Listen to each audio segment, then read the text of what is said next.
We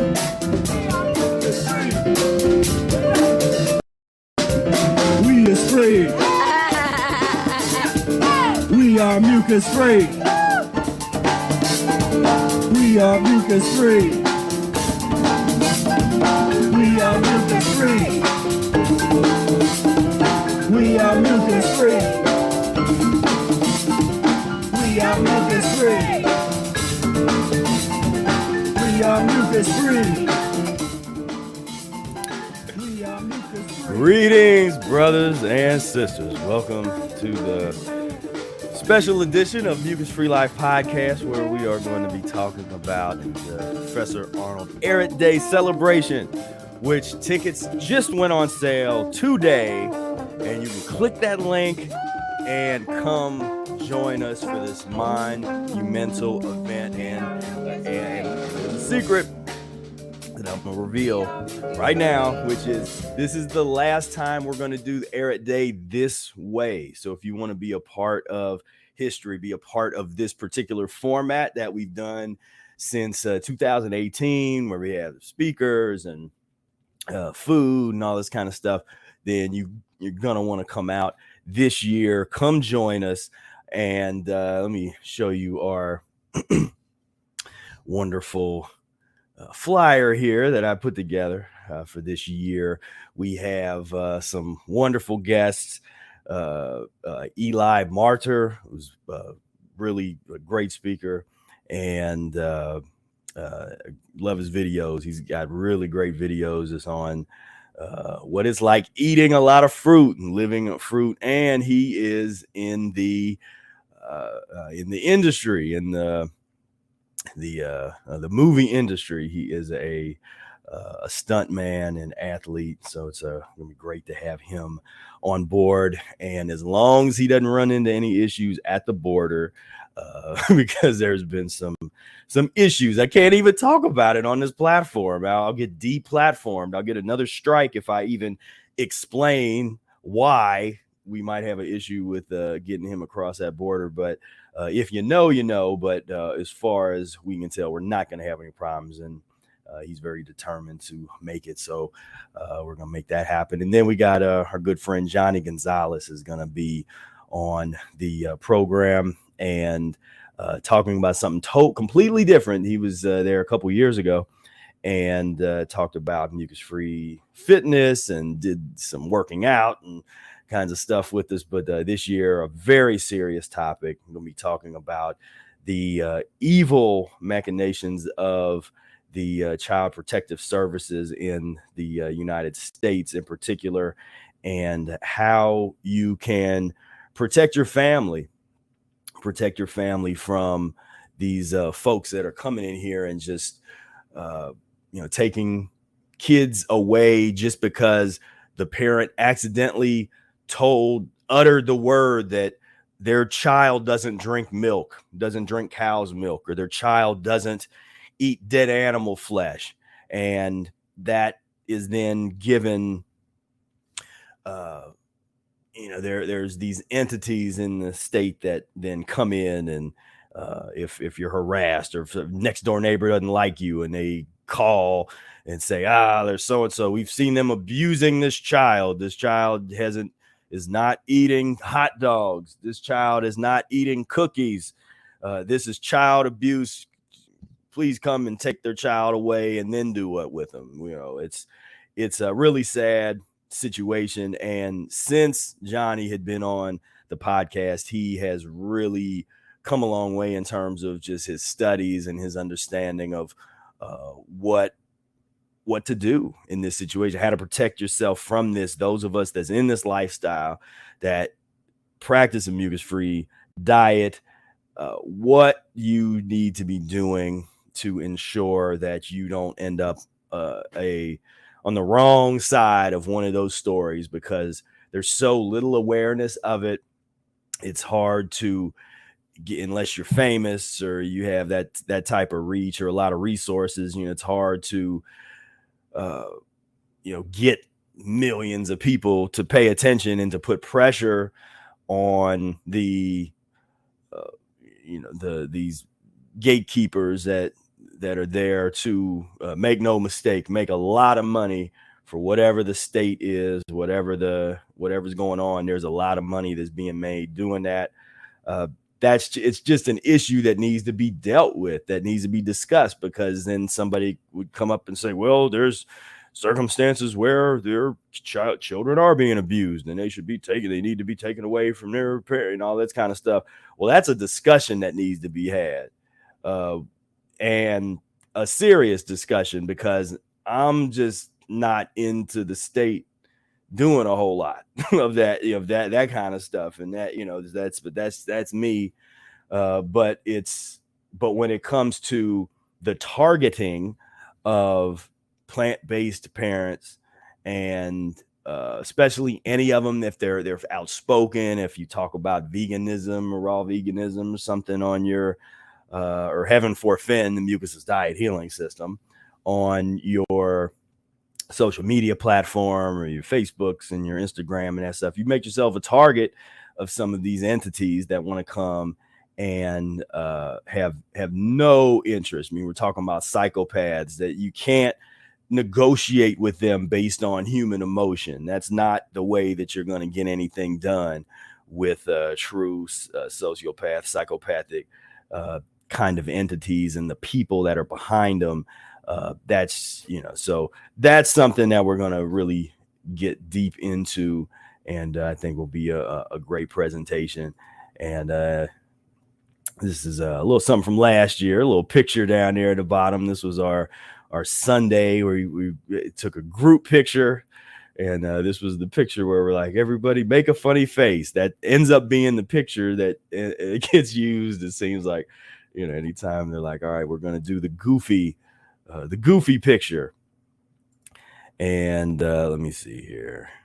I want to make sure that you can all, okay, that everybody can hear me good. All right. So yeah, but this was a lot of it's just been a lot of fun over the years. It's a lot of work. It's a lot of resources. Until you start putting on events like this, you might not realize how much stuff actually costs and what it takes to, you flying in speakers and getting a place to do the presentation. And then over the past couple years, I mean, I'm getting turned away. I'm like, look, us, we're trying to get bigger and better. And so I'm going to hotel. I'm starting to like, okay, let's maybe upgrade and get into like a hotel conference center, or, that type of thing. Some conference, those, conference centers and that kind of thing. And none of them can, they all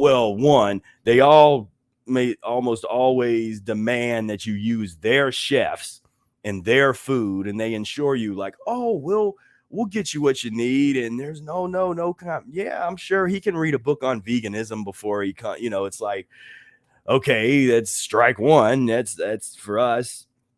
And then number two, none of them could guarantee that there would be no requirement of a face mask, of a muzzle, of a slave face covering, that because they're just like, well, if the state says, then hey, you got to do it. Wait, well, can we get our money back if that happens? Well, no, that's not gonna work.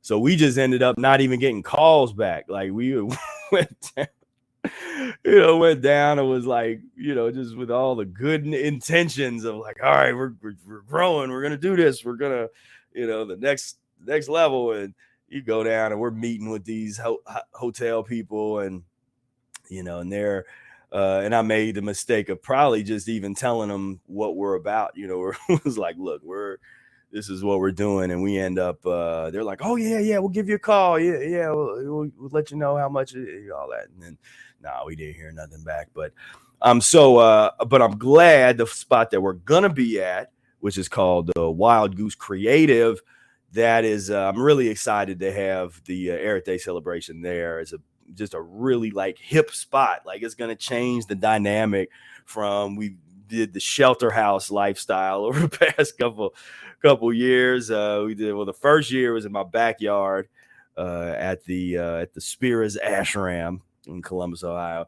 Then the following year we went to the Whetstone shelter house. Then we had our shutdown year. And then last year we were at the Antrim Park shelter house. And so now we are going to be in it's actually an art gallery / event space. It's got a nice stage, got some good audio in there. And so really looking forward to going there and just having a little different atmosphere than the past with the shelter houses. It'd be good to have a stage and on all that good stuff. And so what is going on, everybody? Cro-Magnon says hello. Hello to you, Mr. Cro-Magnon man. And let's see. And we got a Facebook user, because for some reason the Facebook privacy doesn't always show the person's name. He said we have to be careful about what we say and who we say it to. It's not only for the food. Yeah, I mean, this is a rough time in history, and it for those that are awake. This is almost like that period right before it's like all in a movie where you get that like the end of the third act or right before you go to war. It's like it looks like everything's falling apart.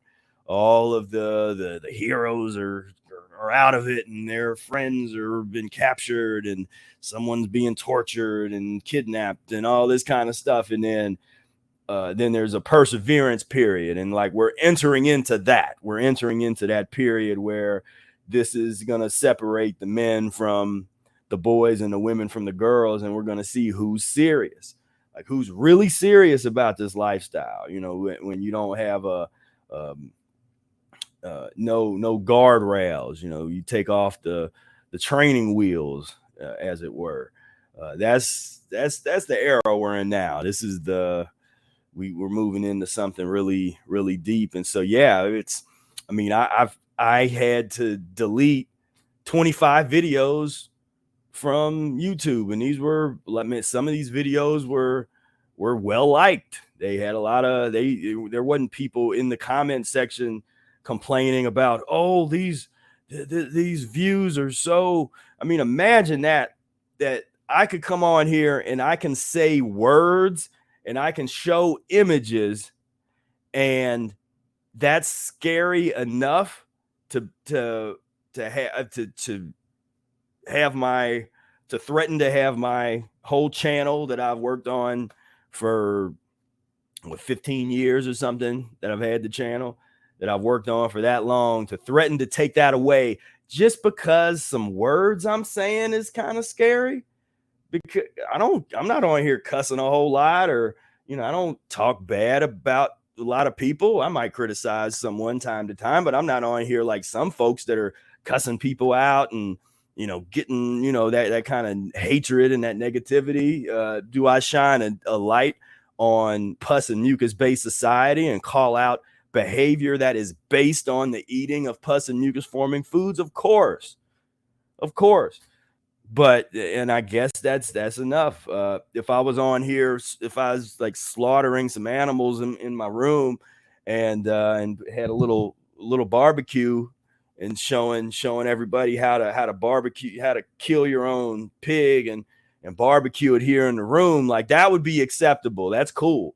Like, no, don't worry about that. We don't have to censor nothing. That's all good American fun. But you know, don't criticize these totally illegitimate entities. See, you got to be joking me. The CDC is what? Like, what authority? What authority that literally has the amount of authority that people perceive it and give it, and that's how people got duped and people got just totally bamboozled and people. This is the era of happy slavery. That's what I'm officially dubbing this time in history. Is this is the happy slave era. Because anybody that's out here that they're government has our best interest at heart, and anybody that's putting any kind of stock and soulless and oh well, you better let's go vote. Let's get these bums out of there. Like anybody that's in that type of mindset, and it's like, well, it's better safe than sorry. Put on the face mask. Because like, man, this is a happy slave era, boy. This is some of the happiest slaves since good old Uncle and and Sambo and the cats back in the day, man. It's some enthusiastically happy slaves, and man, it is sad. It's really sad to see, and so I'm just we are not happy, and we are not slaves. We are not gonna go down that road and go down into that old messed up. And the thing is, like, I'd be off of these platforms if it wasn't for the fact that there is still an ability to reach out, like I'm talking to you right now, and have these conversations and expose this information to new people. I'm so done with these platforms, this whole Facebook and all that kind of stuff. But it is what it is.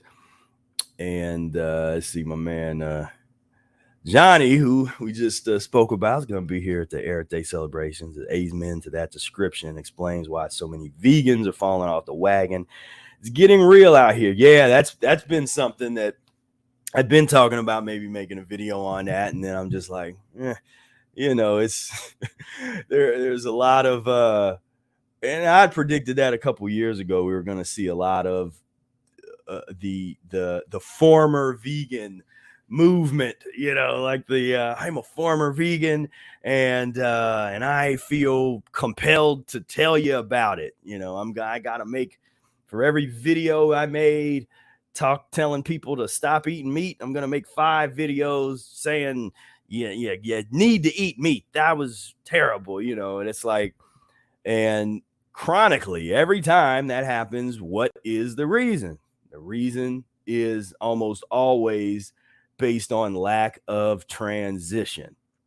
And there's a particular person, I ain't even gonna mention his name, and that Johnny, that me that through Johnny, we were trying to tell this cat, like, bro, you need to like transition or your thing is gonna end very ugly. And he didn't listen, and his thing ended pretty ugly. And so it is what it is. This was one of these situations where we plead with people, read the book, read the Mucus Diet Healing System book, check out the transition diet lessons, but hey, sometimes folks have a problem just reading the book. They want it like fed to them in some way other than just reading the book. And Julie says, hola from El Salvador. Hola to you, Julie. And let's see. Again, the Facebook user, not sure who said that, but said, yeah, you and many others give me a lot of hope in these times. Well, I appreciate you saying that. And, I try to be that, just be some kind of beacon of light in this insane situation that we found ourselves in.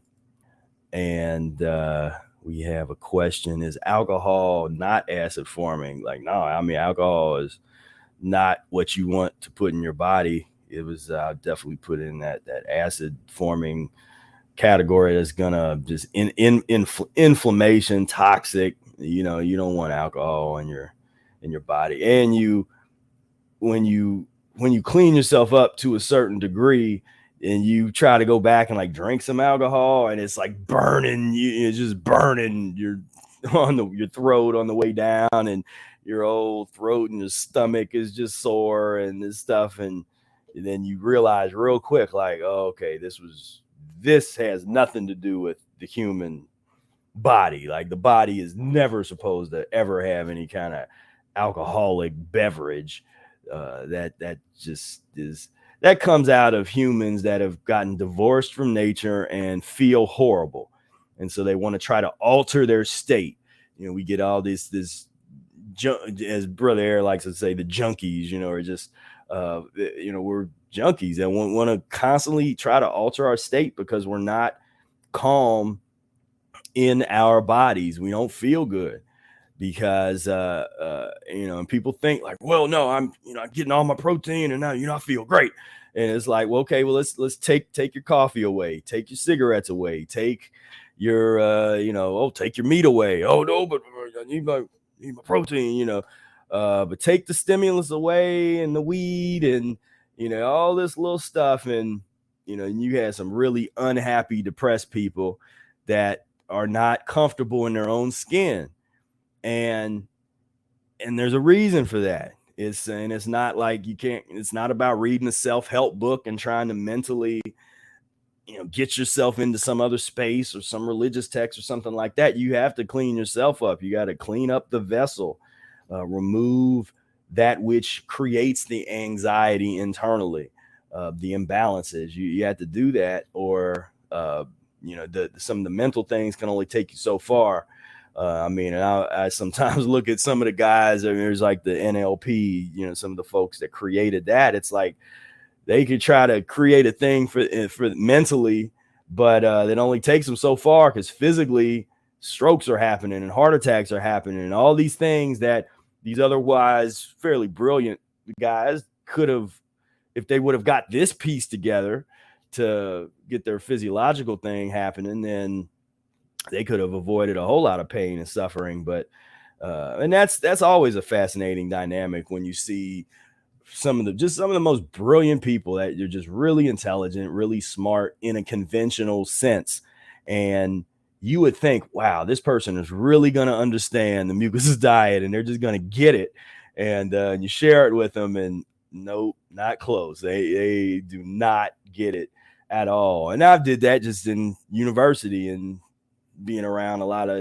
PhDs and professors and things of that nature, and folks that can be brilliant on whatever subject or topic that they have dedicated their lives to, but when it comes time to eat, they're eating like adolescents, like they're trying to keep up with this little cheese and these little meals and all these little free meals that the academics get,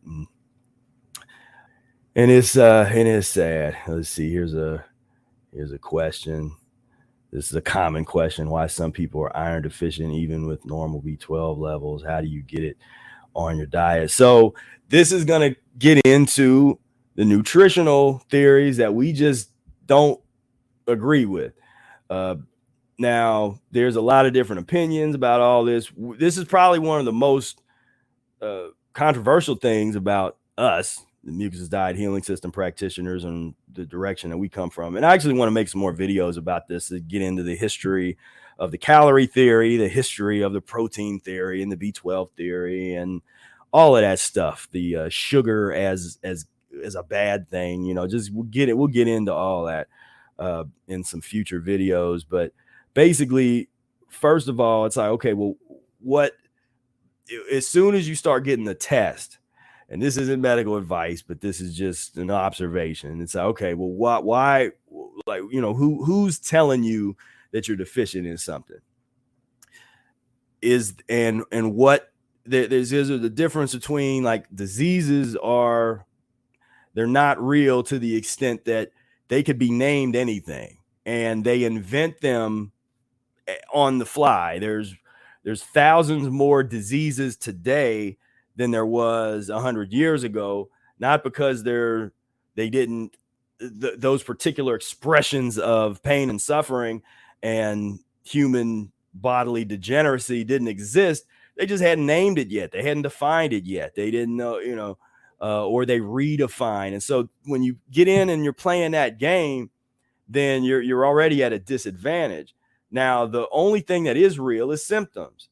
And so symptoms that are associated with said iron deficiencies and the B12 issues and that kind of stuff generally point to weakened endocrine glands, particularly adrenal glands. I mean, and that's something that I've dealt with and worked with a number of people, and found that when we would focus. And those are things that I don't always talk about a lot of that stuff here on this channel, because that some of those methodologies go over and above a little bit the standard mucus diet healing system book material, which is what I try to just drill into people's heads. But when you know that, if you know, like, okay, because usually people start getting those symptoms and then they don't know that, like, just something as simple as, okay, because there's no doctor that's going to tell you you have, weak adrenals, and all they got for you is whatever the antidepressants and the different things that they give you if you start having panic attacks and anxiety issues. They just have drugs. They don't have a therapy, that kind of therapy stuff. Maybe there's one that'll try to send you someplace to like a meditation retreat or something. I don't know. But at the end of the day, you got the endocrine system and the adrenal health, and that's that. And but yeah, I wrote a piece on the history of the B12 theory. That's another one of these sadistic experiments on dogs theories, where they develop theories of the human body based on torturing animals, and dogs in particular.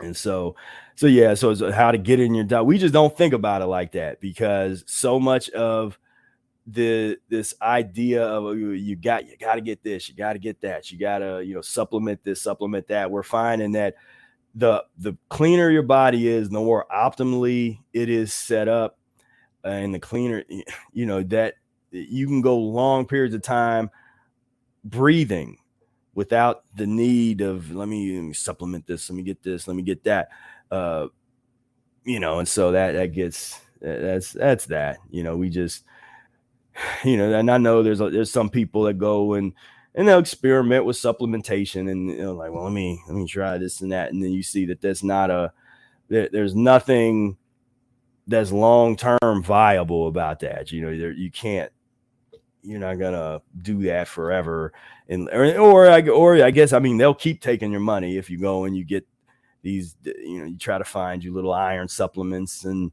B12 stuff, and you can see, oh wow, my symptoms went away for a short period of time, then they come back because you didn't deal with the source, which is adrenal issues generally. You might have some thyroid issues or whatever, but don't want to get too deep into all that on here.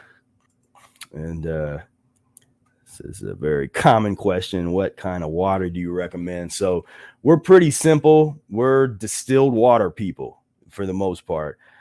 Just distilled water. We get the gallons of it. You can get the home distillers are actually pretty cheap now. They're starting to get reasonable. Back in years ago, they were not. They were very expensive to get those home distillers. But yeah, we are into the distilled water. If I find a reputable spring water, or if I lived near a really good clean spring that I thought I was in Switzerland or something, and I had some spring water out, like right out of the spring in Switzerland, and that was like some of the best water I ever just had. Just tasted ridiculously good. But yeah, we just distilled water. You just cut out all the mess, and just keep it real simple. For people that are concerned about remineralization, you can take a little bit of lemon juice or something and squeeze it in there if you want. But yeah, let's see. Anna says, any advice on how to get rid of salt addiction?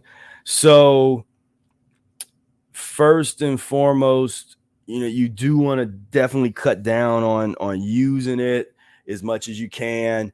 You can get some of those salt, like there's the Mrs. Dash, and there's those kind of things. If you find something that you like that tastes pretty good, I'm a fan of dulse. Using you got like the sea vegetables, dulse and kelp are both pretty good at that. You can get the kind that you shake in, but I like the leaves. If just dulse leaves and putting that on top of whatever the thing is, and Yeah, so dulse and kelp. That's one way to do it. And then, but as you just start to, if it's really hard for you at first, and you just, well, the other side is too. Oftentimes, when you really have a crazy craving for salt, that's again, there's some weakened adrenal issues to potentially take a look at, and so that's a little more advanced kind of thing to look at. But just in terms of the mechanical overcoming the salt addiction, just start using less of it. And if you can't get rid of all of it right away, start using a little bit less, and then eventually go some days totally without it. Go without it, get the dulse in there, and then as you clean yourself out, and you're also, if you're getting your lemon juice and distilled water enemas are going, and before you know it, you're going to not want salt anymore. You're not going to crave that. And so but yeah, it can it can be tough for some people to overcome that addiction, but you definitely want to get off of that salt, because as you get yourself cleaner, you'll notice the negative symptoms of having too much salt involved, because you either wake up and you're so dried out and just like really, really dried out, or headaches, or notice your lymphatic system is just kind of stuck, it's not really moving like it needs to be. And so yeah, salt's definitely something to get away from. Let's see. Karen asked, what do you think of digestive enzymes and kombucha, even on a high raw diet? Same thing as with other supplements. I asked because a 40 years raw vegan pioneer just said she recommends only because we live in hyper hostile world, and older folks like her. I could show let me see if I can.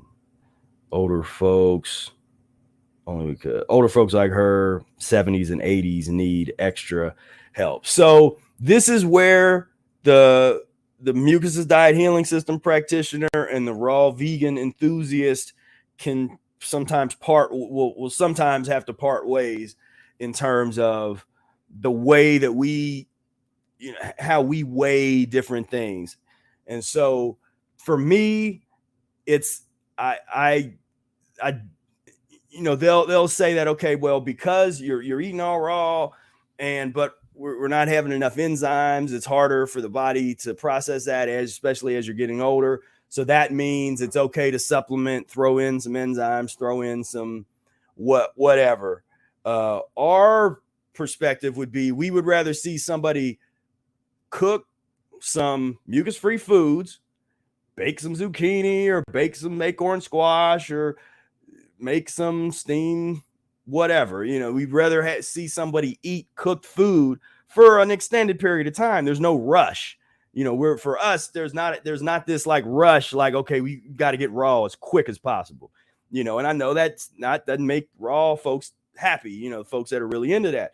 We want to see people get as mucus free as fast as possible. And as Ehret says, as I say, not all cooked food is created equal.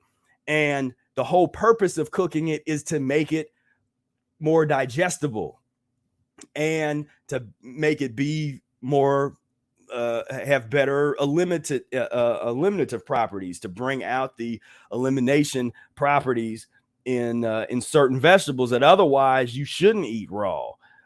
So some of the vegetables that need to be cooked, that you really shouldn't eat raw.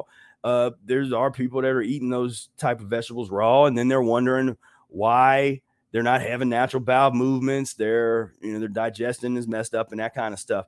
So I find that I'd much rather see somebody have some cooked kale and green leafy vegetables, and even baked sweet potato, whatever, anything in that.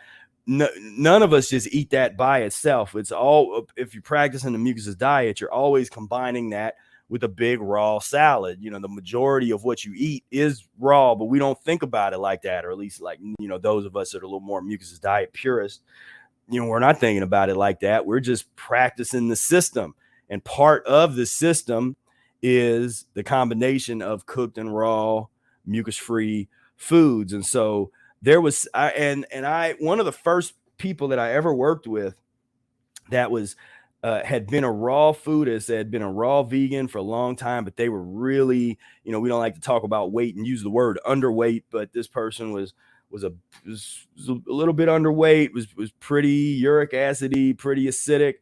And I didn't even know what kombucha tea was. And this person, well, I was in a store with them, and they showed me this. They were telling me about this kombucha tea. I'm like, what is that?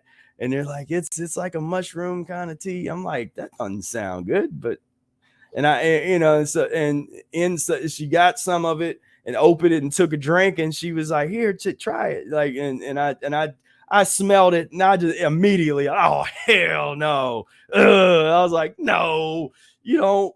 Why humans? Why we always want to drink nasty, like rotten? It's this rotten mentality. Like we need more rot.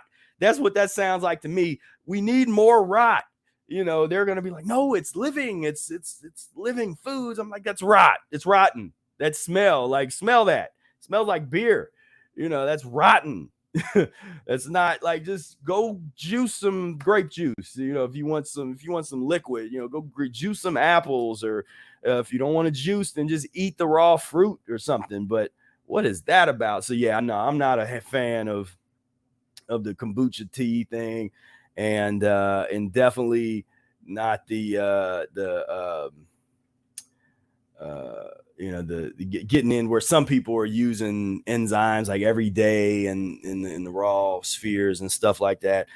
It's just like a fundamentally different paradigm where I love to see people being mucus free and raw, but that's incredibly hard to do. That's like there's some years that you got to get to where you can really do that for extended periods of time and comfortably, and that's not something that I put pressure on anybody to feel like they need to do right away. I like to see people practice the system. As you have the mucus addictions come up, you deal with them using the different tools that we have, the transitional mucuses, as I sometimes call them. But yeah, no, not a fan of that road. Like I said, I'd rather see somebody just deal with the food, use the food, as much as possible. There are circumstances where an enzyme could help a certain situation or something like that. Yeah, there's a few of those, but in terms of people that are using that stuff just like every day and that kind of stuff, or drinking I'd rather see something that's a little more in line with the mucus diet would be like the vinegar-free sauerkraut, something like that. If you really, really craves rotten food and just wanted that kind of fermented type of vibration, then I would go in that type of direction, the fermented cabbage or whatever. But not a huge fan of really any of a lot of that stuff. I went through a period where I was using using that a little bit, the sauerkraut type of thing, but never a long time, and I just like the fresh fruits and vegetables, and to me, even when you cook it, for me it's fresh when you cook it properly. We're not boiling anything it's for hours. It's not like some of these these soul food where they take the collard greens and they're simmering the collard greens for 5 hours. It's like, no, we're, steam it for 2 minutes or so, just, it's quick, just enough. It's like you want to cook the vegetables just enough where it's still firm. It's not supposed to be mushy. It's just like it still has that firm quality that then kind of helps move things through. And see, Karen says, okay, thanks. Yeah. And see, CC says, transition time is gold. Very important. Yeah, just transition is everything to me. It's just like the most misunderstood, under talked about dynamic. Everybody likes to talk about like what they're eating and what you should eat and what we're doing like today. And it's like, man, I want to know what you did. Like, what was the last time you ate meat? Like, what was that? What'd that feel like? Like what was the circumstances around that? What was or if you had been off meat and then you relapsed. I want to hear about the relapses. I want to hear about that. That's the transition story. And those are the realistic stories that everybody has. And I see a lot of like raw vegans when they talk, they don't like to talk about that story. Those stories, like those last times that they had pus and mucus forming foods, the last times that they had to cook food. But for me, that's like, okay, because that's going to tell me a lot about the potential longevity if you're going to be able to sustain. If you have enough of a transitional mentality and you just don't want to share it, but you actually practice that, then I can say, okay, well, you'll be somewhat successful doing what you're trying to do, versus the person that we didn't name, that I'm not going to name earlier, that didn't have a successful time because this was somebody, trying to fit into the dogma, and and really felt, just felt as if they really have to share that, that like this is, I'm fitting into this and I'm 100% raw, I'm eating nothing but fruit and all this kind of stuff. And then, now that they've fallen off the wagon, they're just really excited to show their raw liver meal and, just all this madness. And so someone asked, Angelina, do you not eat any fermented? So not now. No. I mean, I haven't had any fermented food since having that sauerkraut, which was like years ago. It was 5 or 6 years ago. So yeah, no, I'm just not a fermented food person. I avoid vinegar like the plague. All vinegar and white vinegar, apple cider vinegar doesn't matter to me. I'm not into the vinegar. I really took that to heart out of the Mucus Diet Healing System book, or Ehret talks about that. That's just vinegar is, there's no need for it. We have lemon juice, use lime juice, lemon juice, whatever, if you're making something. And vinegar is just so cheap. It's if you're trying to buy something, if you don't want to make it fresh and you're trying to buy, if you're in the beginning of your diet, or you're trying to buy like a dressing or something, there's only for the past 20 years, there's only been a few store-bought vinegar-free dressings that you can even find.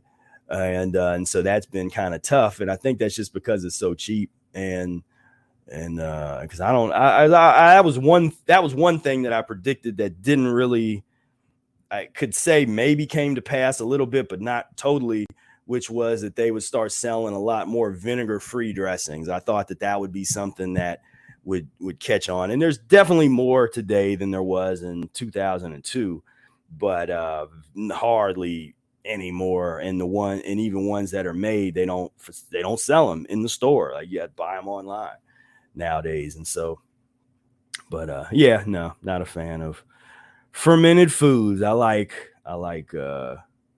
and that's showing you those differences, because I'm not a big fan of dried. Like, I don't have dried food all the time.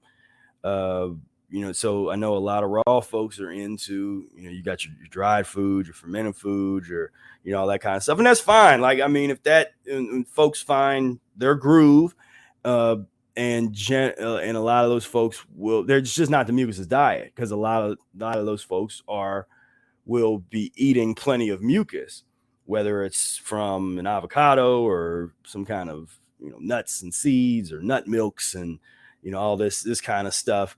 That's fine. Like I say, hey, that there's plenty of worst ways to eat. But my thing is when it doesn't go well after a number of years, and people wonder, they're like, why am I having problems, or it doesn't feel sustainable? That's when you have to kind of humble yourself, come back to the Mucus Diet Healing System book, read that, and realize that steamed broccoli is not going to kill you. Steamed steamed cauliflower is not the end of the world. And so it's definitely different. And it's definitely no little difference of opinion and things there. And let's see. And also go back to again Ehret Day celebration. Get your tickets right now, and they are going fast. I'm gonna put the link in the chat. I know it's already up there on some places, but if you don't see it in the chat, you'll see it down below. We also got Mama Takoa Tafari gonna be in the house, sharing her wisdom. I mean, she's just got like 50 years of Mucus diet healing system practice experience, and just like a real humanitarian. People like to use that word like, oh, with the politicians and people, it's like, oh, humanitarian. It's like, nah, this is like, if you want to meet a humanitarian, then come and meet Takora. That's like a real humanitarian. And and that's the quality. That's the folks that come to their day celebration. That level of human, because we, of course, we're not perfect at all. We're trying to figure this thing out, and we try to, do the best that we can as recovering pus and mucus addicts, and in this, trying to become human again. But it's definitely, it's definitely on a different level than any place else that you're going to go. And you're talking about the, just all the mess that's out there. And let's see, what's going on, Rachel? Hope everything is good with you. And let's see. So lots of insanity out there, Song Sparrow. Yeah, it's based on pus and mucus poisoning. And that's the one message. If I get nothing across ever, I want to start really making that a point to put that out there, that where we just had, there's a numbers, look at all these mass shootings. We got the mass shootings going on. We got cops still, of course, murdering unarmed Black people, unarmed people in general. None of that is ever going to change. You can't pass some legislation. You're not going to, get somebody into office, some great person. You're not going to change the political and socio-economic kind of structure and have anything change as long as pus and mucus eating is at the foundation of your society and of your nation or of your world.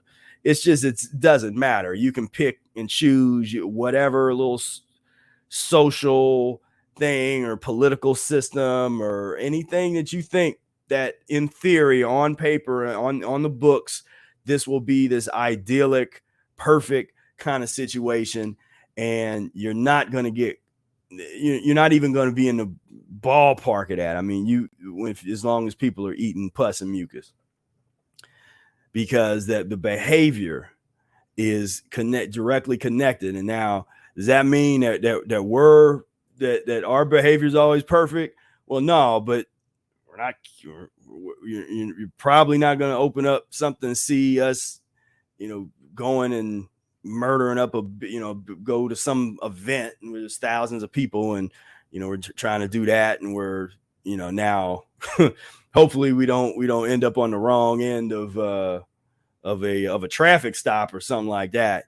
But it's rough. It's a rough situation. But until people start to, because like we say, look at all these people that have been doing the mass shootings, and take a look, and then just ask what were they eating? That's the only relevant question. That's the most important question. What were they eating? And as is customary here, we can't get away without without a little. Let's see here. Wait a minute. Oh, here we go. All right. So yeah, so I just typed in mass shooting, and so we'll look at this suspect, and I'm sure pretty sure he's not eating fruits and green leafy vegetables. And who else we got here? This guy, I'm pretty sure whatever he did probably wasn't good, and he's certainly not eating fruits and green leafy vegetables. And it's so, but and it's like, this is real. All of this chaos.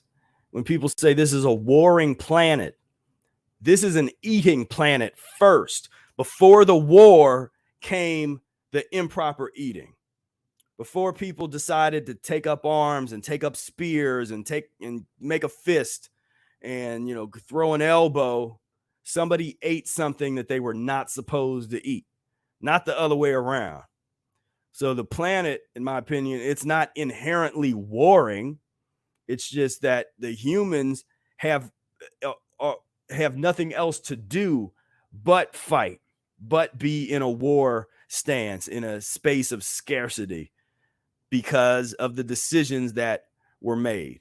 So all of this drama, everything on here could totally be eradicated and eliminated if humanity was to get in line. Does that mean that all drama is going to be gone? Of course not. There's going to be and we're on the transition, and so there'll be some disagreements, there'll be some drama, there'll be some maybe a little yelling here and there, and might have to cut someone out or something like that every once in a while, or no one's over here acting like we're holier than thou type of thing. But when you're talking about, but there's levels to this thing, as the kids like to say, and in the level, and when you get to this level of chaos, this level of insanity, this level of pure just annihilation of the human soul and spirit, man, you're talking about the dead animal flesh, the eating, the dairy eating, all the processed food eating. And then somebody will come and say, well, years ago they didn't do all that, and they did a lot of bad things, and they were eating pus and mucus. And you talking about whether you're talking about folks who used to all the different history of torture and all that kind of stuff. It's all pus and mucus based. That's it. Pus and mucus based. And what's this shooter? All this, yeah, because you think is this guy fasting? Is he doing lemon juice and distilled water enemas and eating eating fruits and green leafy vegetables? Not quite. How about these guys? These folks look like, and it's alleged, because I don't know all these different, well, a couple of the cases we know, but I haven't researched every one of these pictures. I'm just saying, we can do we can do a facial diagnosis, as you learn to do on this path, and I can tell you that there's not a lot of apples and oranges being eaten here. There's a whole lot of Taco Hell and Burger King or Murder King. You pick which one you want there, and McDoo-doos. That's what this represents. That's what this is all about right here, is the true degeneracy of humanity is first and foremost based on the eating of pus and mucus forming foods. And whether you're dealing with the with these guys, the brothers, the daily shootings that the young people are doing on the street, you're talking about a level of constipation and just being so uncomfortable that they don't know what else to do. It's just that's it. Grab a gun and eat some Burger King chicken sandwich and a quarter pounder and go shoot somebody and smoke some weed. It's like it's this cycle of addiction where they have no clue what it feels like to be at peace, to even have a frame of reference. Like, what does that feel like? Because they're growing up in these environments and these spaces where that's just not given a chance to feel that. And and clean and to clean out. I'm sure this guy, he looks like he's been eating a lot of fruit, vegetables, I'm sure. So that has to be understood and really nailed home, because I just get frustrated every time. I'm just so sick and tired of just seeing the news and everybody's like, oh, there was one bad apple. It was just it was just an isolated incident.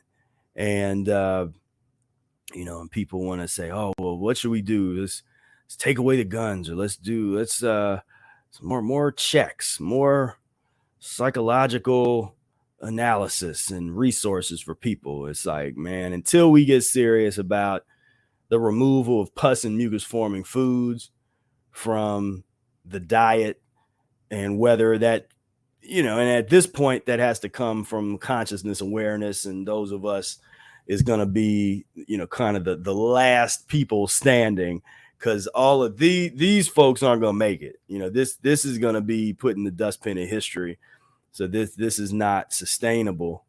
But and those that choose to go down this road, that choose to go down the pus and mucus free type of road, and then create a legacy for themselves down that road by way of children, and passing on the experience and the knowledge and the good health vibration, then that's how we're going to change humanity. It's not gonna change the ballot box. It's not, and I'm somebody that I love to protest. I have a history of being out there, and I love just kind of putting the middle finger up to any, just illegitimate forms of power all over the place. But that's also not going to be the way that this thing goes down. That's not going to be the way that we get to any kind of peace and tranquility.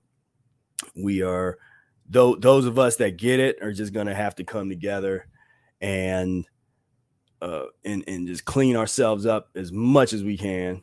And then, then, like I said, this stuff is going to phase itself out, and the last folks standing. And then there's going to be generations that'll come and look and see, like, well, what are they doing? Because they're not shooting. They're not doing mass shootings. They look kind of happy and peaceful. Like, somebody's going to want that. Not everybody wants the chaos of the, sort of the mainstream media chaos, the kind of stuff that they try to condition you to live a certain way. Had these big, the club lifestyle, would get the clubs and go and, drinking all the expensive alcohol, and, go to a club and pay $20 for a drink kind of thing. And, VIP treatment, and, just this whole kind of mythology and thing that they've created just to keep people subservient. That's what I'm saying. The happy slave. This is the happy slave era. This time period in history are the most comfortable people right now are the happy slaves.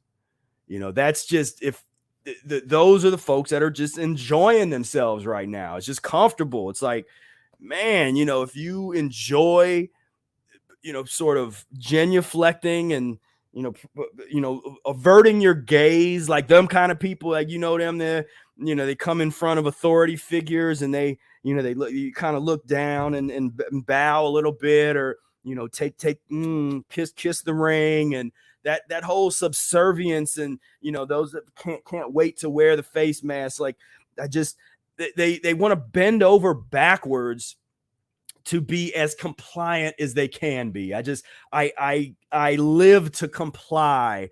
And so it's like, so you want me to give 4, 5, 6, 7 shots? And you want me to do it like within 24 hours? No problem. I mean, they're those folks, and as you can see, I'm not happy about those folks right now, because they put us in this predicament where people's liberty is being just annihilated. People are being totally, just taken out, and around the world, whether you're talking about what just happened in Australia, and what's happening now in China, and just other places where with the lockdowns, people are trying to act like that didn't happen, just going along with their lives, like, oh, it's, everything's great. And now we're getting back, or that was like nails on a chalkboard to me when somebody was be like, I think things are getting back to normal now. We're getting back to normal. It's like, man, there ain't nothing normal. Ain't nothing going back to normal. They know, the folks with their hands on the levers of power, they know how easy it was to terrify the majority of the people and to require them to jump through so many hoops and just to go get in that cell. It's for your own good. It's going to hurt me more than it hurts you. Get into that cell. There was so little backlash. There was so little uprising. And so that's when I was like, okay, that's not going to be how this thing plays out. We're not going to, we're not going to. I was super disappointed because I'm like I said, I come out of the old, reveille rules for radicals type of history. And man, that ain't gonna work right now. There's way too much because the people that are most likely that tend to be the type of people that like to protest and that kind of stuff. They're some of the most happiest face mask slaves that there are. It's like, we're gonna have to definitely enact a whole different plan, which is what we're doing, and we can't talk a whole lot about the details of what we're doing, behind the scenes, because those in the levers of power would definitely not like that. They wouldn't like our plans at all. And so but if you want to hear about some of those, like where we do talk about that is in the privacy of the Ehret Day celebration, because those are the folks that are just the most serious of doing this work of transforming the world, transforming society. So and wherever you're at, I know that the times are hard and that kind of stuff, but hey, we got people that used to that showed up with that just did whatever they needed to do to get to the Ehret Day celebration. They take a bus and they hitchhike. I mean, we got that type of vibration where it's like people just they want to get there, because when you plug in here, it can last you for the whole year. Just that one plug in for those couple days when you come to the Ehret Day celebration, that can last you all year. And so that's what you want to that's what you want to do, is you want to make it down Ehret Day celebration, get your fix for the year. That's the plug in. I used to talk a lot about the importance of the plug-in. We use that term meaning to connect with other people, other like-minded people, connect with other practitioners of the mucusless diet. And when you do that, that helps you do everything else. That can help you, for instance, if you're trying to fast. So sometimes it can be kind of hard if you're just fasting by yourself and you're trying to do whatever. But if you plugged in, and that don't mean that you're hanging out all the time with whoever it is or whatever, but it's kind of hard to describe. But when you plug in, then it becomes this relationship there, this vibration, that can be very, very inspirational. And not just fake inspiration, not just inspiration for the sake of, like when you go to some of these big like self-help event where they pump you up and they sort of put you in this neuro-linguistic programming kind of days, and they pump you up and you're like, all right, woo, and they get you jumping and all this kind of stuff. And then you leave, and then it's kind of like, it's like, nah, with this, we try to plug in, have that real plug in. And then, we got folks that make lifelong friendships, that end up plugging in, staying plugged in, creating little, accountability partnerships. We got the meetup in it, which I wanted to invite everybody to. I'll put a link in the description here. But so every Wednesday at 8 p.m. Eastern time, we have the mucus-free meetup. It's totally free. It's run by members of the community. It's not run by me. And we just come in and just all for like 12 hours. People come in and out. You know, there's like oftentimes this meetup will just last as long as people are in there and wanting to talk. It lasts. It's happening. And so I cordially invite you to the meetup tonight.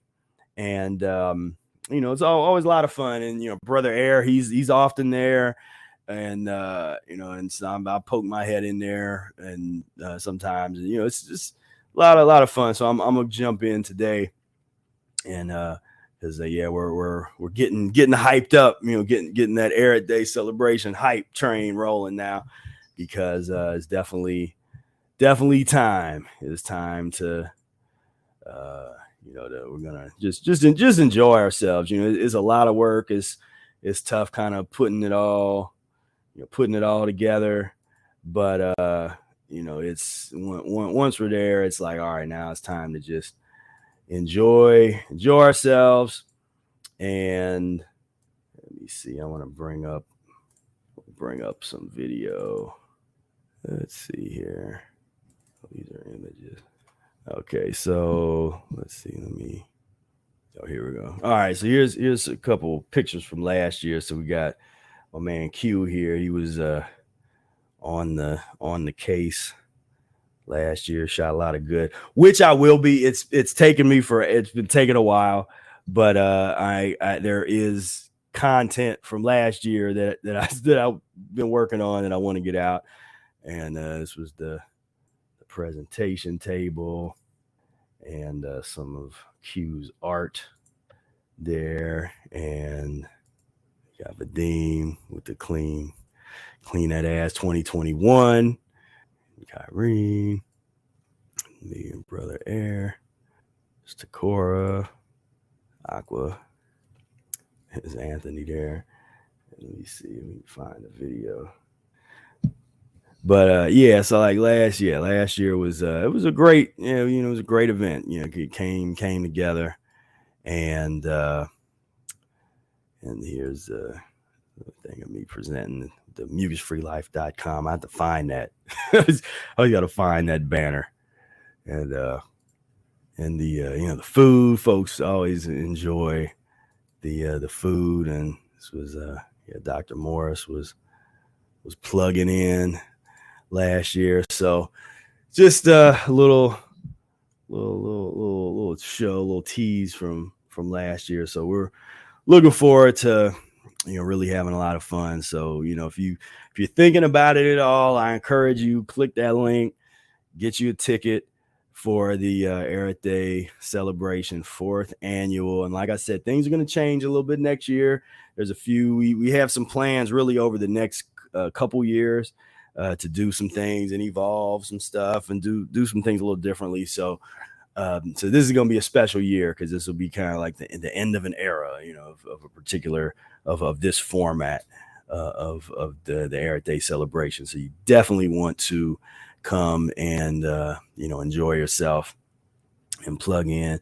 And I definitely, you know, give a shout out to everybody that's volunteering. You know, we couldn't do the event the way we're doing it now without the help of the volunteers. And so definitely appreciate that, and look forward to working with you all as we get closer and closer to the event. And let's see. Angelina says, I'm in the UK. That's a big hitch, but I hope right, yeah, there's a big hitchhike. Yeah, hitchhiking from the UK over to the US, exactly.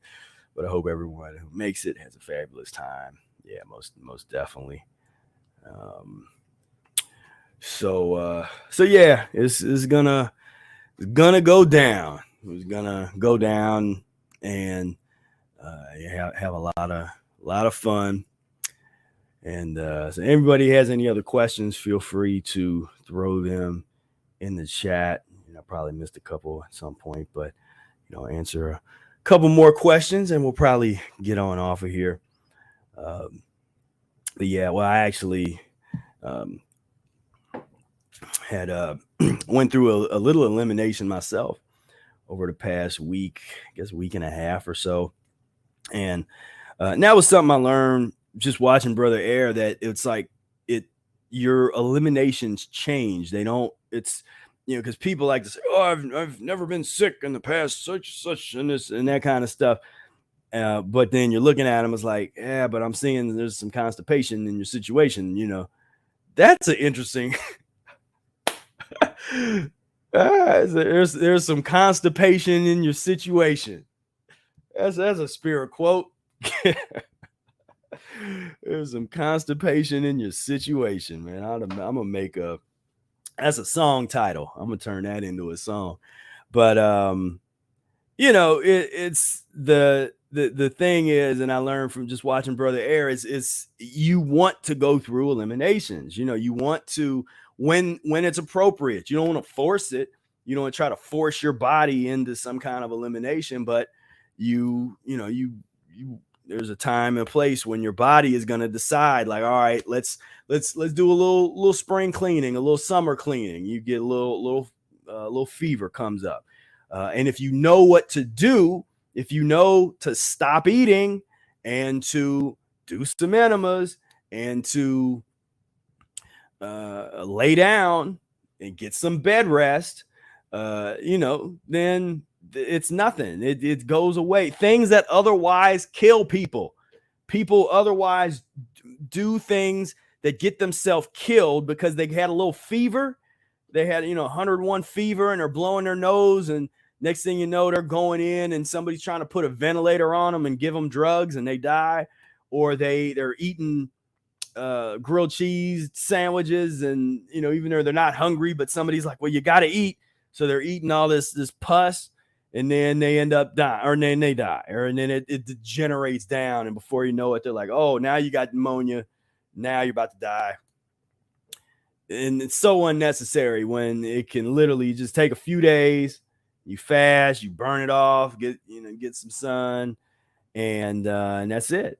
And so I've actually been fasting. I'm coming to the end of this fast. I fasted about a week and a few days. I think I know I'm terrible. I don't know how long. I don't really keep track like that. I'm not one of these, okay, I'm starting my fast and I'm keeping track of the days. Like I don't keep track. And so sometimes I'll be like, I don't know, it felt like a week and it had been 2-3 weeks or something. But this one, I think it was just maybe a week and a half or so. And it was just that little elimination came. I detoxed a bunch of mess out of the body, stuff that it just kind of, because you're getting down into deeper and deeper layers of the biofilm, as some folks like to say. You're getting deeper and deeper in. And as you do that over a long period of time, you're starting to get down into waste that has been there for generations in your system. That's deep down into your tissue system, in the reconstruction of your, as brothers say, your bloodstream, or the reconstruction of your genetic code, for people that like that concept. However you think about it, it's a transformation, and you put yourself in the position, and there's to really transform yourself. And there's nothing like having the opportunity that your body gives you when you have something like a flu-like symptoms, some of the cold and flu-like symptoms. And when you really know, you're not trying to run from it, you're not scared of it, you're just like, okay, this is exactly what I need to do to just deal with this, get this stuff out. And it's not a big deal. But what do people normally do in society that just makes the situation way worse than it otherwise would have been? Which is, they take suppressants, they take drugs that just suppress their the symptoms, and that's like the worst thing that you could do, is to suppress the elimination, suppress the symptoms. You want that fever to burn, you want that the cough that is going to warm all that stuff up, loosen up all this dross, and then just expel it, where you get it out of your nose, cough it up. If you loosen up, if you got some stuff in your lungs, it's, you want that. But people want to do the just diametrically opposed to that, because they're too into the, like I said, kind of the way, the slavery of the day, of whatever they feel like they need to do, that I got to go do this, or I have this obligation, I gotta do that. It's like, as opposed to, you need the rest, you need to lay down, you need to, and you need to figure something out. And if the way your life is, if it's not structured in a way where you're able to do that, then you need to make that a priority if you're serious about health. And because then there's people that's like, well, man, I got these kids and this, and I got to keep, and so when I got sick, it's like, and it's like, when you get sick, you're going through an elimination, and that has to be the priority. And because when it's not, and you decide like, well, just this, I really got to go to work tomorrow, so let me just take this cold medicine, this Vicks, whatever, some NyQuil. I'm gonna just take this one time, and and it'll suppress the cough, or I'll take some cough suppressants or whatever. And then that is a good way to ultimately have chronic illness down the road. Because instead of the body being able to just eliminate this stuff when it wants to, when it's giving you the opportunity, you ultimately stop that elimination. And then later on, when you're in your 60s or your 70s or your 80s or whatever, later on, it comes back as something that now kills you, that ends up being the death blow. And then they come and say, oh, well, it was natural causes. It wasn't natural causes, because there was nothing natural about taking NyQuil and taking moxapenicillins and all. There was nothing natural about that. But and then it expresses itself later on with terminal illness. And so you gotta have that awareness. I mean, that's real consciousness. When people talking about, I mean, as is always the case, people will take a term that was started in the Black community, like the term woke, which was something out of the Black consciousness community years ago. That I first heard years and years ago. Mainstream is taking that and just totally degenerated the whole thing of what that was supposed to mean. They have just totally annihilated that term, whatever that was, where it used to be kind of a like, hey, I'm woke, it's just like, now that they totally messed that up. And the only woke, the only being awake, and then the real consciousness is being conscious about what you're putting in your body, what you're putting on your body. So many of these people are 100% unconscious about what they're choosing to put into their mouths and their body, and the poison, that they're being required to take, or you lose your job. And, we got folks, there's some folks that are like, they got you. They were like, well, I'm going to get fired if I don't do this procedure. And so they did it. And then, hopefully they were okay. They weren't part of the percentage of the people that had some pretty bad reactions. But and who knows if we're out of that. And I probably shouldn't even be talking about that on here. Stupid Facebook or and YouTube. But you've got to have some resistance. You got to stand for something. This is about, like we say, the most revolutionary thing that you can do is learning how to control what you put into your body. There's nothing more revolutionary than the mucus diet healing system, period. I don't care what you're into, what you think, like, well, this is more advanced than the mucus diet. I'm eating cleaner, I'm fasting longer, I'm doing this. And all we do is we sit there and we're like, okay, cool story. Because then what ends up happening is sooner or later is ugly falling off that wagon. That those people with that type of attitude fall off the wagon, and then they're, now they're following Liver King, and trying to getting into the, I'm gonna coin another term today, and I want to make a video on a whole video, but I'm gonna call this bro nutrition. You got sort of the Joe Rogan bro nutrition, like, hey bro, come get your keto diet, bro. You just come on over here, and you take this meat, man, and just no carbs at all, like none, like no carbs, and you just take this meat, man, and you just eat this stuff, man, and you just get totally buff, and you go work out real hard. It's like, and you get all your just total protein to the max, dude. Like that, man. I'm so sick and tired of hearing these dudes, but there's this ascendancy of that out there. I'm seeing that there's this, that's sort of like this like late 20s, kind of early 30s, just kind of like, guys, and they got their little nutrition degree, and they're like, yeah, the keto paleo thing is where it's at, bro. And and you can go and then they're into the supplements, and they got all your supplementation and this and that, and it's like, that's on a path to nowhere there. It's like that's letting people, it's like, look aesthetically pleasing to other pus and mucus eaters for a short period of time in their life, then that falls apart. And then behind the closed, as what brother talking about, the behind closed doors, they're like, they're like, hey, that anabolic steroid, like, hey, check this out, performance enhanced.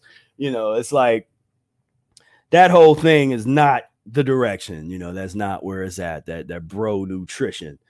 I'm so sick and tired of hearing just the stupidity that's coming out of that. And they try to break things down like it's real scientific, and, well, you get your ketones and you're going to get the full ketosis and this and that and that. And, and this, it's like, man, y'all, until, you're not. And then was like, then what's next? I was like, oh, heart attack, stroke, colon cancer. Like, oops. Like, yeah. Yeah. Liver King, that dude, I need to make some reaction videos of him, man. He's a trip, man. And it's just it's a movement, and people like that's that pop culture type of vibe, and people enjoy that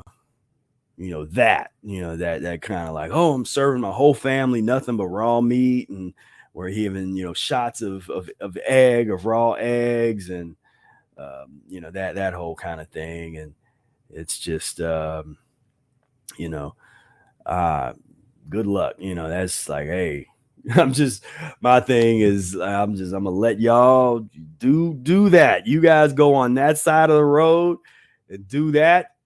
And, I'm gonna stay over here, and we will like let this little drama play out, because that thing is not where it's at. And I've worked with enough people that had already been down those roads to to know, like, yeah, that generally ends in the inability to digest food properly at all, because you're talking about this level of acidosis in your gut, especially when you have people that go back from eating plant-based, the fruits and the green leafy vegetables, or, well, there's not a lot of us that's doing that, but just the plant-based folks are trying to eat nothing but fruit and that kind of stuff. And then, before you know it, some of these folks are, hanging out, they're taking selfies with Liver King. They'd be like, hey, what's up, Liver King? Eating the liver. Man, it's just, to us, it's, as Ehret says, a tragedy in nutrition. It's all of that's unnecessary, and all of the chaos that's part of it is unnecessary. But it is what it is. It's got to play itself out. There's always going to be those figures, like the Atkins diet type of stuff, and the paleo, and and just all this stuff, where they're like, well, this is how our ancestors used to eat. Then I'm like, all right, well, like I said, take your canine teeth. If you're such a big, strong carnivore, take your canine teeth and go jump on the back of an animal, of maybe a deer. If you think you can chase a deer, jump on its back, sink your human canine teeth into the neck of the deer, and then eat it, then I will respect you as a carnivore, the carnivore that you say that you are. But when you're out here using tools, using spears, and I mean, there's nothing less civilized than the guns. And you out here killing the animals that way, and then you're like, ain't no sport in that. There ain't no subsistence in that, or no, it's like you don't get no respect for that. Like I said, like if you can catch a raccoon, good luck. Grab you a raccoon, grab it, and bite it, its neck or its head off. But just even talking about that, you see how ridiculous that sounds, and the kind of conditioning that they've had to do to even get us in a space thinking that eating dead animal flesh makes sense at all, because that's ridiculous. Just the thought of, it's like, okay, if you really need that, if you really need not the slaughterhouse, that's not, there's certainly nothing natural about that. But if you think you're natural and you want some meat, like, all right, go with your bare hands, go grab it, get that deer, get that whatever, and I bet you get whooped. The goats, you can jump on. I mean, they need those like sheep and things, they jump on. I guess you could jump on the back of a sheep and try to, but even then you bite at it, it's gonna try to pummel you and throw you off and that kind of thing. And so we're just living in such a degenerate era. Like I said, I officially dubbed this the happy slave era, where very little resistance, very little consciousness. This is like that little calm right before the storm of progress. There's got to be a lot of the expression of degeneracy, where that's really at the height. That's what everybody's into. Is the more degenerate it is, the cooler it is, and the more acceptable it is.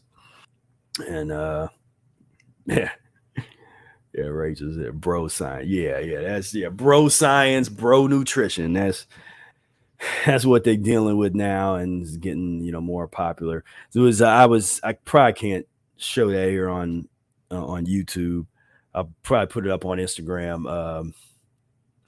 A friend of mine had sent me a video of somebody that was on Joe Rogan, and he was basically saying that you're not, I forget exactly off the top of my head, but basically like that fruits and vegetables, we're not supposed to even eat fruits and vegetables as humans. I mean, that was his argument, is this sort of like 100% anti any kind of fruit and vegetable, and just eating nothing but meat, I guess.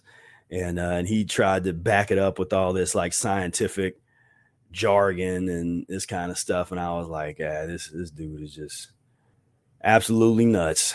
And but there's a lot of work we got to do to deal with that. Oh, here, wait, I think I just looked it up. It's Paul Saladino, The Negative Effects of Eating Too Many Plants. Yeah, so that's I mean, just pure, just straight, you say bro science. I mean, this is just the ridiculousness of this, the negative effects of eating too many plants. And so it's like, hey bro, man, you gotta get rid of the fruits and the vegetables, man, and just eat the sweet nectar of the blood of the hog and the blood of all of the animals, and get you some roast beef and some raw liver beef. I mean, just I'm so sick of these guys, man. They just, and this is what's acceptable. This is what's popular. This is what's promoted. Is that it's high performance. You eat this way, and man, you can work out all day and do this and this and that. And it's like, this is, you talk about just things that are, do a disservice to your brother human being, trying to, the fact that some kid is going to watch this and stop eating. You'd be like, hey mom, this doctor guy on here just said that vegetables are bad, then too many plants are bad and I shouldn't eat. Because it said eating too many plants, but this dude, if I remember, he was basically just like you don't need it at all, and he's trying to make this like nutritional type of argument that you don't need, you don't need the plants and you don't need. It's like, man, these type of people are really, it's like a death sentence for some people, the really toxic people, and that's a straight death sentence, man. Telling them to don't eat fruits and vegetables, and of course not all vegetables are created equal. They don't have that kind of nuance to separate the white potato from the sauteed kale or the steamed broccoli or something. There's that kind of nuance doesn't exist. They're just like they're putting everything in one basket, like in the one thing, and it's that's gonna get some people hurt. that type of guy on here is definitely gonna get some people really, really hurt in the long run. Even it even had Joe on there. Joe Rogan was kind of like, what? Wait, hold on, what, real? Like what? Like you even had him who loves his meat. He's really into that whole mindset. He respects like the guys like where Rashad Evans was on there, and he kind of was like, he was also kind of like confused a little bit, like what you don't eat any meat at all, and you're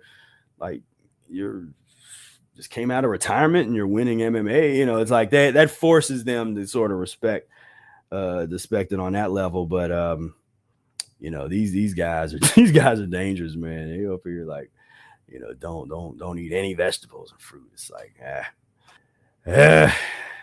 it's the sign of the times. I wonder if this shows up. Okay. So yeah, I think I'm gonna start wrapping this up. I've enjoyed this quick session again. I want to let you know that the tickets are available for the 4th annual Professor Arnold Ehret Day celebration 2022. It's going to be here in Columbus, Ohio, July 30th through the 31st. And we have a wonderful lineup of speakers for you. We got Brother Air hosting. We got myself. I'm going to get into some real serious discussion about how as mucusless diet healing system practitioners, the kind of relationship that we need to have or should have with the medical industry, with healthcare professionals, with and particularly health insurance.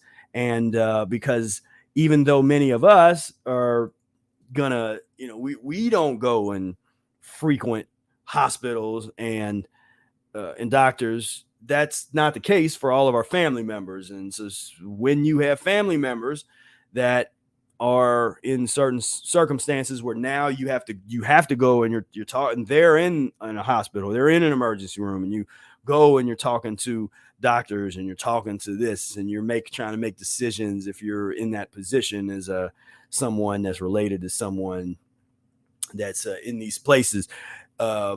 There are some best practices that you definitely need to adhere to and deal with, because it can get really nasty real quick in there, particularly when, for instance, if your family member, if they decide they're not going to pay a bill, as everybody thinks like, oh, I have, everybody says they have great insurance until they actually have to use it. And then all of a sudden they thought they had great insurance. Now they're not going to pay for a $30,000 bill. And what are you going to do? And there's a reason why 60% of all bankruptcy in the United States is medically related. And so, and it's huge. It's the majority of bankruptcies in the United States are based on medical bills and hospital stays and operations and that kind of thing. Most of which could have been avoided if got on the path early enough of changing the diet and didn't listen to bro nutrition guy and to avoid fruits and vegetables like an idiot. That's what I'm gonna be talking about, is how to navigate those waters and sharing some things that you would not think about, that I didn't think about until I had to go deal with this situation. And so as mucus diet healing system practitioners, that's like it's important for us to be aware of and to really to know we can't just ignore that, like that industry and that reality. And which for a while I was just like, man, I don't even deal with that don't have nothing to do with me. I ain't been a doctor in 20 years. I don't deal with that. And but no, there's some things that you got to be aware of, especially like I said, if you're dealing with family members, and then that's gonna complement Johnny's discussion when he talks about dealing with the children also in that sphere. So those are going to be some really good and important discussions. And then of course we got Eli, who's gonna discuss the physical fitness, just one of the just at a really high level as an athlete, just how to be for people that really are interested in that and the importance of the physical movement, just being at a really high level as an athlete. That's going to be a really interesting discussion from Eli. And of course, I'm sure he'll show us some of his feats of some stuff some of the things he does is like out of this world in terms of physically, the things he's able to do that's part of his job. So that'll be fun. Then we got, of course, Takora, who's going to be talking about some a really deep discussion. We're going to get into some spirituality and some stuff, and how that really connects with the practice of the mucus diet and the mucus-free lifestyle. There's a whole philosophy and different kind of interpretation of mythology and world history that comes out of that we don't talk a whole lot about publicly, because it's there's a way that you have to deal with that kind of stuff. It's kind of out there for some people, but it's definitely a way to look at the world and reality differently, that comes through a pus and mucus based filter, or a mucus-free filter, that Ehret filter. When you take some of the things that Ehret talked about to its logical conclusion, if you just, as a thought experiment, you just look at it as, okay, he said this, let's see, like, well, what would that mean? What would be the logical conclusion of that? What would humanity, like, how did we transition into this condition that we're in, eating the things that we're eating now? How did we transition from fruit eaters? How did we transition from breath eaters? There's a lot of stuff you can get into there. And so that's something that I think Takora is gonna do something along the lines of just gonna whatever it ends up being is gonna be mind-blowing and opening. And that's what you need, because that helps when you're practicing the diet, is challenging yourself mentally, challenging your belief systems, challenging, that was something that I love doing that on this path, where I've studied all kinds of different religions, all kinds of different philosophy. And that was just challenge my reality, challenge the way that I thought, the way that I would learn. And you don't have to necessarily study everything I studied or do that, but just that act of investing in your education while you're cleaning yourself up, because it's different. When you're studying these things, you're reading some of these books, there could be books and things that you read before you start cleaning yourself up. Then you go back and you reread those books after you started practicing the mucus diet. It's a totally different experience, totally different books. You're picking up on all kinds of new different things and stuff like that. And so that definitely is something that I encourage everybody to do, is to study and to have an open mind as you do that, and to critically think. The critical thinking, there's a lot that you can do just sitting and contemplating, the art of contemplation. That seems to be this lost art. A lot of people aren't into that right now. They're into parroting what other people say. So they'll watch some bunch of videos and then they just say whatever that person says and that kind of stuff, but they're not incorporating and living these lessons. And that's something I encourage you to do on this path, mucus diet. You got to live these lessons, live this stuff. And let's see. Trey says, pure pro spirit. You rock, man. Well, I appreciate that, man. Appreciate that most definitely. So so finally, again, hit the first, hit the like button and the share and all that good stuff to help get the word out about what we're doing. And I do plan on putting out some more videos over the next say a few weeks, couple months. I have some new content that I've been working on, so we're going to get some things coming your way.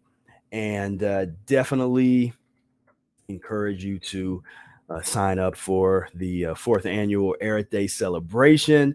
And we're going to have a lot of fun. It's just fun just to connect and plug in with other like-minded, serious practitioners of the mucus diet. And like I said, you get that connectivity, that plug-in is very important. And you can use that for the rest of the year. That you get that one plug-in, and then for the next year that can just sustain you. It's like food. It's like the real food, the plug-in. And also in about 10 minutes, the mucus-free meetup will be starting. And so I just put a link to that in the chat. So I don't know if there's not a link for that in the description, but there is in the chat. So join us there. If you sign up for that, then we'll have a lot of fun at the meetups, and that's a good place to just get community support every week. Just come in and check in, and you can say what you've been doing, say hi to everybody, and that kind of thing. And it's a great thing that we started a little while back. So look forward to seeing you there. And Lunar says, wish I could sit and talk with you. It's like, oh, come. I don't know where you're located, but come to Ehret Day. That's the place where we do that. We sit, and we, even after the events, sometimes we get together and do some things. The extracurricular things sometimes go down, and so it's a lot of fun. But yeah, definitely. And okay, you're in Amsterdam. I see. Yeah. So maybe one of the years in the future, hopefully, we'll be able to, as travel, who knows what's going on. I know the air travel right now is kind of weird, and in some places are still not letting you leave and come back, or you have to have a medical procedure to get over here and that kind of stuff. And so it's like I said, a little rough on those of us that have just an ounce of consciousness. This isn't the most fun time to be around, but it is what it is, and we're gonna make it happen. So again, I thank you all so much, and I appreciate the kind words here. Give thanks for this nourishing soul food. I appreciate you for tuning in, Rhonda, most definitely. And yeah, we're just going to keep on keeping on. I hope to see so many of you, as many of you that are able to make it to Ehret Day. Hope to see you there. And until next time, peace, love, and breath.